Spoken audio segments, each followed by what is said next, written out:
Seguimos avanzando, a la hora de cierre pasan 35 minutos de las 19 y ya recibimos aquí en estudios a nuestro invitado. Se trata de Hernán Bonilla, presidente del CED, el Centro de Estudios para el Desarrollo. Bonilla, gracias por acompañarnos como siempre. Un gusto, Juan Pablo, estar por acá contigo.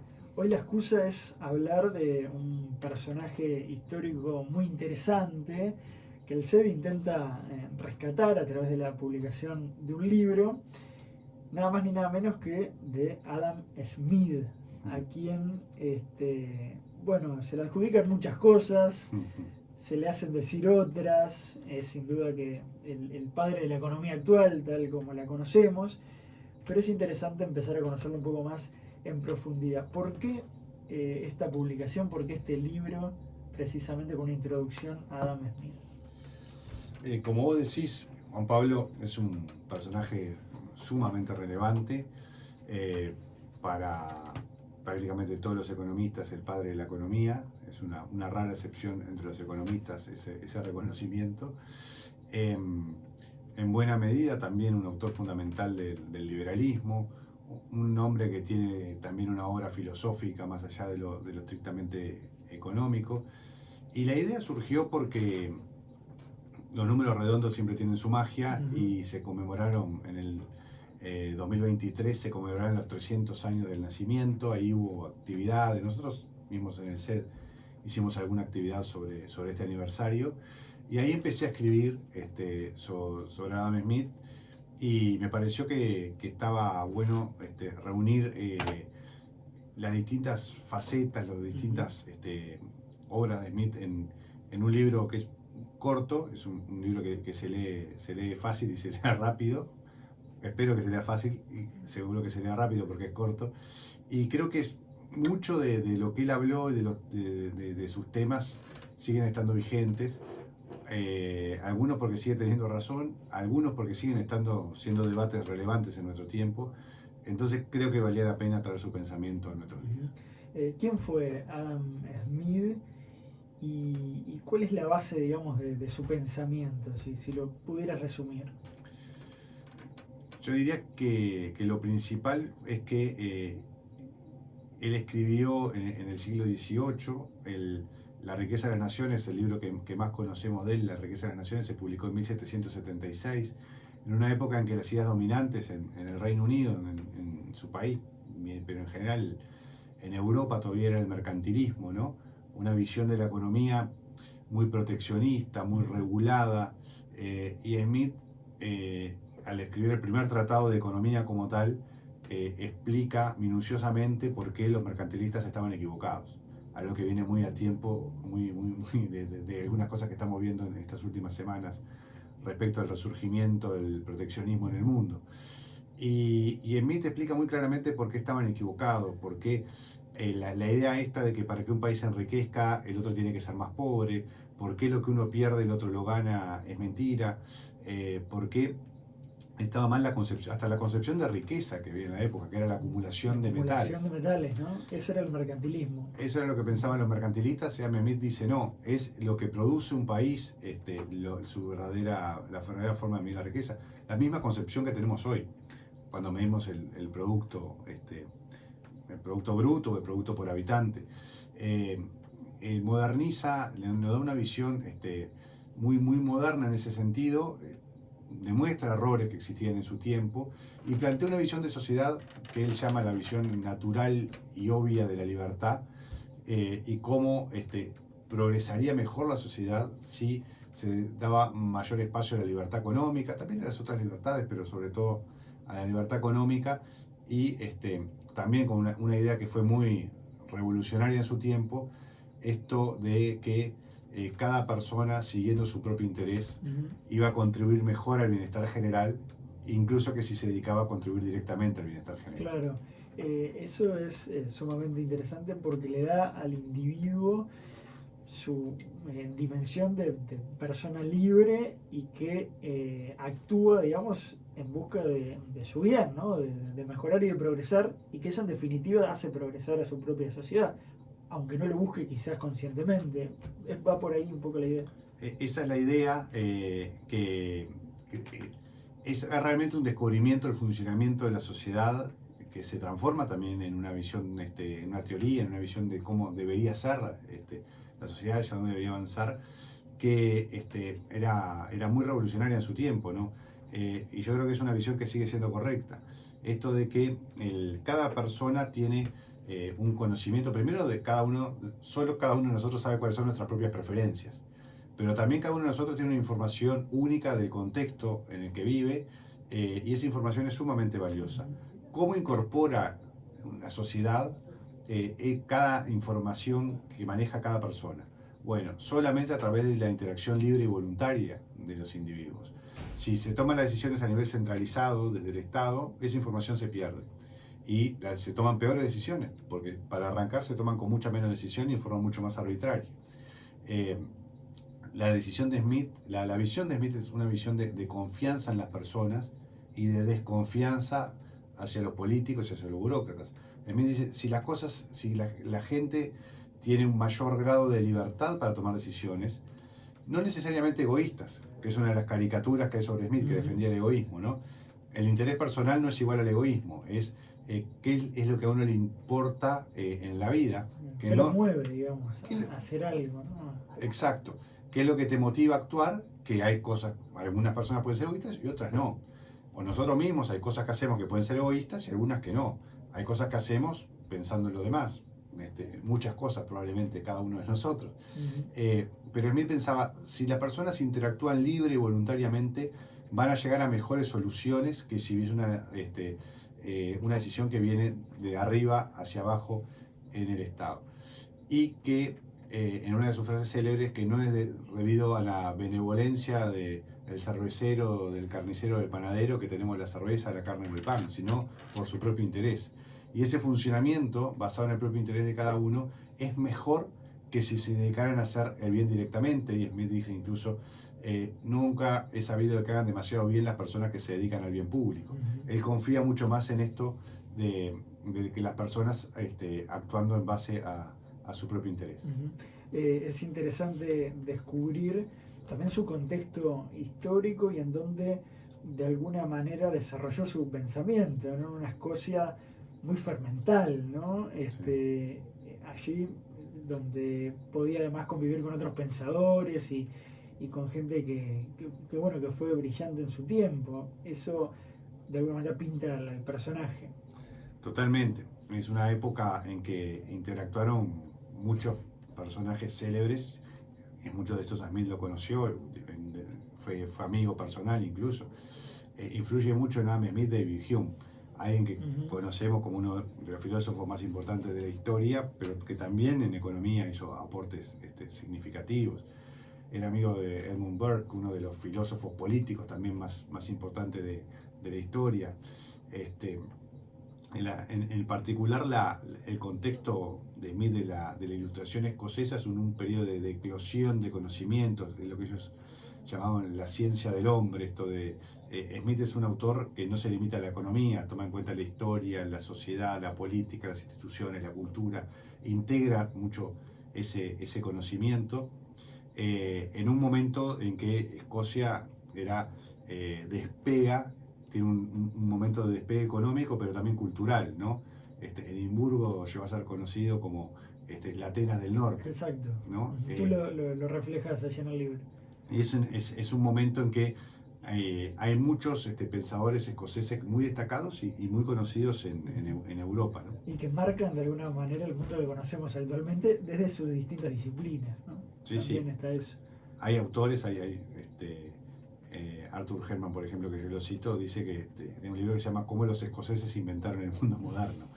Capaz que es un exceso, pero marca un poco, sin duda, un momento en que se desarrollaron muchas ideas. Smith es muy representativo de eso, en un momento particular y en un lugar en particular, muchas ideas que influyeron muchísimo, entre otros acontecimientos en la independencia y en la formación de Estados Unidos.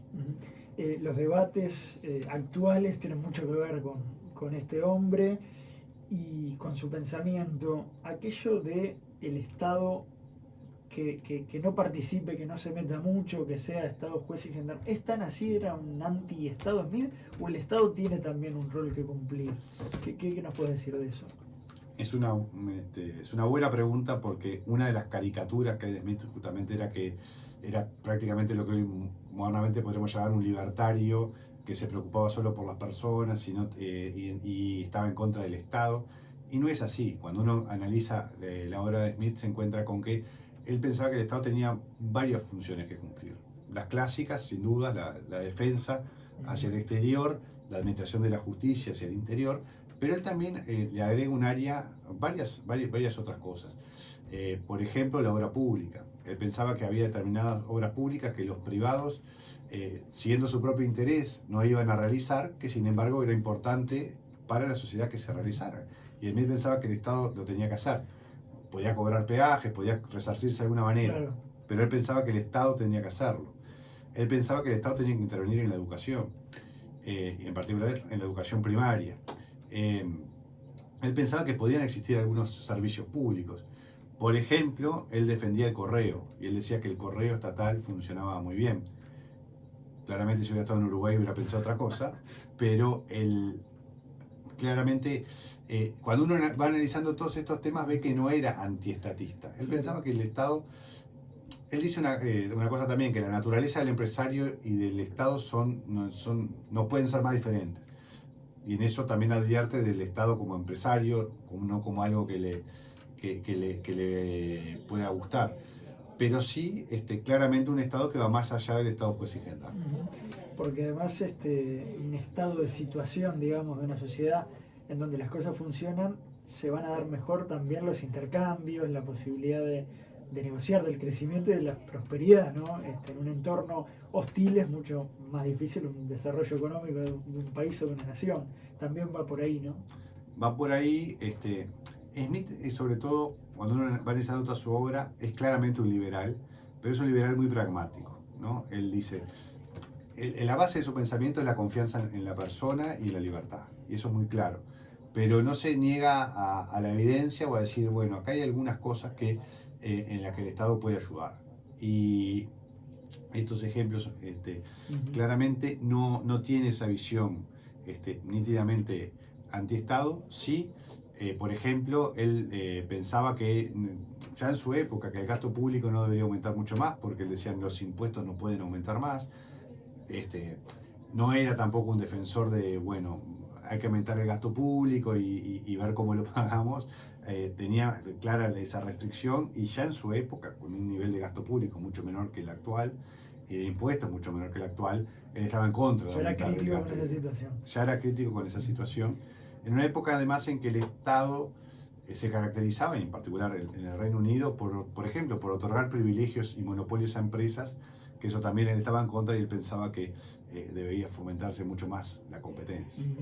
Es bueno hacer estas aclaraciones porque hay quienes, bueno, desde un lado lo critican y tratan de sacar lo peor entre comillas, ¿no? Hacer esa leyenda negra respecto a todo lo malo de la economía, echándoselo en cara a él, pero también quienes lo defienden o están en unas posturas más de libertad absoluta del mercado, obvian también estas posiciones, digamos, o estas posturas, ¿no? Entonces es más compleja las ideas de Adam Smith y en este libro eso queda claro. ¿Qué pasa con la mano invisible del mercado, ¿no? Es una frase de él, se la adjudica, se habla mucho, se la interpreta de distintas maneras. ¿A qué conclusión llegaste en ese sentido? Es sin dudas la metáfora más famosa de Smith, la metáfora más famosa de la historia de la economía, ¿no? Probablemente cuando a cualquier persona le decimos Adam Smith, lo primero que se le ocurre es la mano invisible, ¿no? Creo que no fue la metáfora más feliz para describir lo que él quería decir. Es una metáfora que efectivamente utiliza una vez en La riqueza de las naciones, pero es un pasaje al pasar, no es un tema que haya sido central en su obra, y busca reflejar la idea esta de que las personas buscando su propio interés van a encontrar las mejores soluciones para sí mismos, pero también para la sociedad, y el progreso de la sociedad se da a partir de allí. Ha servido para que lo ataquen mucho, ¿no? Sobre todo por una visión simplista de su obra, o sin leerlo demasiado. Como dejar que el mercado haga y deshaga a su manera, esa es la interpretación que se le da. Claro, ahí va, como el que el mercado... Dejar totalmente libre el... Una especie de defensa del capitalismo salvaje y que sea lo que Dios quiera. Y claramente no es la visión de Smith, aunque sí está la base esta de sí era un defensor de la libertad, sí era un defensor de las competencias en los mercados, sí estaba en contra de las limitaciones a la competencia, el otorgamiento de monopolios, de las restricciones de entrada a los mercados, pero también entendía que las instituciones eran importantes para el funcionamiento de esos mercados y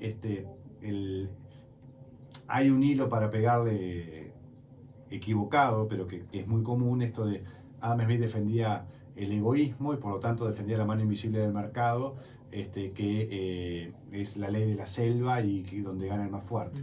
Y esa claramente no es la visión de ningún economista, pero claramente está lejos de la visión de Smith. En estos años, digamos, hay una reivindicación de Smith, se lo empieza a valorizar de otra manera. Yo creo que en alguna medida sí. Ahora, en este aniversario de los 300 años de su nacimiento, existieron muchos eventos, publicaciones sobre su obra. Al día de hoy sigue siendo el economista más citado. Cuando uno mira trabajos académicos en el mundo, es con ventaja el economista más citado.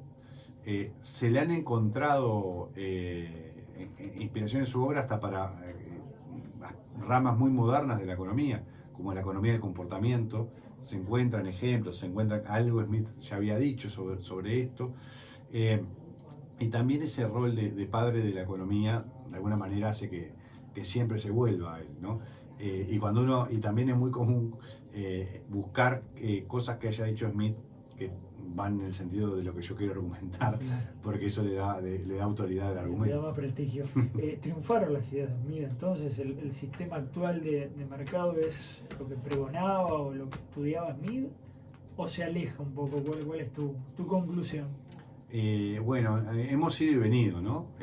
Si uno mira, bueno, el mundo hoy se rige más por sistemas de economía de mercado que de economía planificada. Uno podría decir, ganó Smith. Prácticamente no hay países en el mundo hoy que tengan una economía centralmente planificada, o aún los países que tienen sistemas políticos cerrados buscan... La economía se han abierto. Buscan el caso de China, por ejemplo. El caso de China es el más claro, ¿no? Y China logró crecer y en buena medida superar la pobreza de cientos de millones de personas con una economía más o menos de mercado, como lo había hecho el resto del mundo, en un avance brutal en la calidad de vida de los seres humanos en la Tierra en los últimos, en el último siglo, el siglo y medio, sobre todo. Entonces ahí uno podría decir, sí, cuando uno mira cuáles son los países que le va bien y cuáles son los países que le va mal, los que le va bien son países que siguen básicamente las ideas de Smith, de mayor libertad económica. Los países que les va peor son claramente países mucho más retrógrados, más represivos, donde se reprime la libertad de las personas. Entonces en ese sentido uno podría decir que triunfó.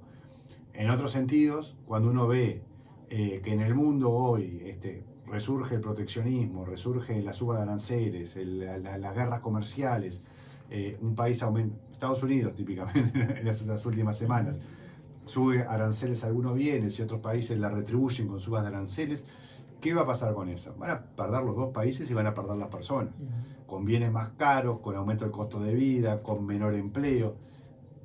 Indefectiblemente va a pasar eso, y Smith les hubiera podido explicar perfectamente que eso es lo que va a pasar. Entonces, en alguna medida uno puede decir que triunfó. Cuando uno mira estas cosas, uno puede decir, bueno, la lección no termina de estar aprendida. Da para mucho más. Tiene un libro anterior, menos conocido, más filosófico, ¿no? En breves líneas, ¿a qué apunta ese trabajo, ese primer trabajo de Smith? Es el primer libro, hoy es mucho menos conocido. En vida de Smith, Smith fue más conocido como el autor de la teoría de los sentimientos morales, que es su primer libro, que como el autor de La riqueza de las naciones. Y incluso Smith alguna vez, Smith escribió poco y dejó pocas cosas para la posteridad. De hecho, publicó solo 2 libros en vida y mandó quemar la mayoría de sus papeles poco antes de morir. Escribía pocas cartas, era un hombre parco. Efectivamente, su primer libro, La teoría de los sentimientos morales, es el libro que refleja mucho más sus preocupaciones éticas que las económicas. Si nosotros le pudiéramos decir a Smith que 300 años después de su nacimiento es conocido como un economista, como padre de la economía, estaría muy sorprendido, porque sus preocupaciones eran mucho más amplias, Claro. ni siquiera probablemente fue consciente de que dio nacimiento a una rama del conocimiento que iba a ir cobrando independencia con el paso del tiempo. Hay ahí claramente Smith fue mucho más en su tiempo lo que se llama un filósofo moral que lo que modernamente podemos llamar un economista. Y ahí, en ese primer libro, indaga en cómo podemos evaluar si una conducta es buena o no. Introduce muchos conceptos interesantes de base estoica y de base cristiana, que lo llevan a ahondar en esos aspectos filosóficos en un libro que hoy capaz que hasta es más fácil de leer que La riqueza de las naciones, y que uno puede leer con provecho, porque creo que tiene hasta análisis de situaciones de la vida personal o de la sociedad que pueden ser útiles para quien lo lee. En el cierre, aprovecho tu presencia aquí en estudios, un breve análisis de lo que se puede esperar para la economía en este 2025. Sé que da para estar horas, pero si pudieras plantear en pocas palabras, tanto para el Uruguay, en este contexto global del que no podemos salir, ¿qué se puede esperar o qué estás observando? A ver, claramente vamos a tener un mundo complejo y más convulsionado del que veníamos. Hay que ver cómo van encantando sobre todo estas decisiones de esta metralleta de medidas que ha tomado el nuevo gobierno de Trump. Hay que ver qué efectivamente queda, qué son amenazas, qué son... Pero en principio hay algunas de estas cosas que parecen que van a quedar y que van a tener efectos negativos. Por otro lado, algunas otras medidas, como si avanza la agencia esta de regulación de la economía y bajan los impuestos, bueno, puede tener un efecto positivo para el crecimiento de Estados Unidos. Cuesta evaluar a Trump porque hay cosas que yo creo que pueden ser positivas y hay cosas que claramente pueden ser negativas. Brasil nos va a impactar más negativamente, la situación de la economía brasileña se tiende a complicar.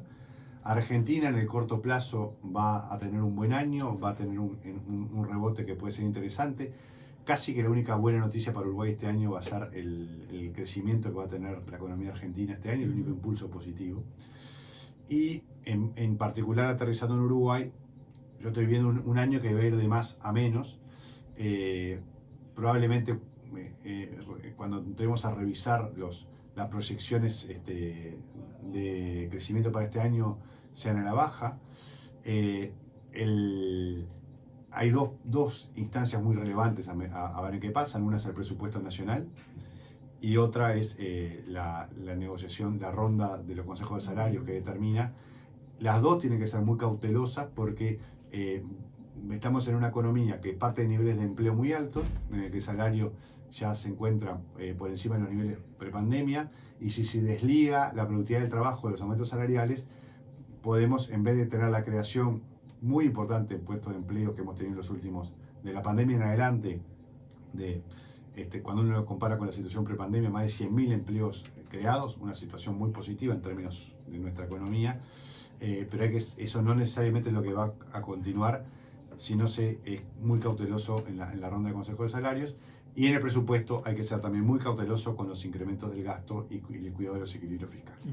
Vamos a volver a hablar seguramente en próximos días para ahondar en estos apenas titulares. Hernán Bonilla, presidente del CED, gracias por acompañarnos. Nos pregunta aquí un oyente si se puede adquirir en algún lado esta breve biografía de Adam Smith. ¿Cómo pueden hacer para adquirirla? Está disponible en librerías o en Mercado Libre, se encuentra también, así que está disponible para quien quiera comprar. Hernán Bonilla, gracias como siempre. Muchas gracias, Juan Pablo.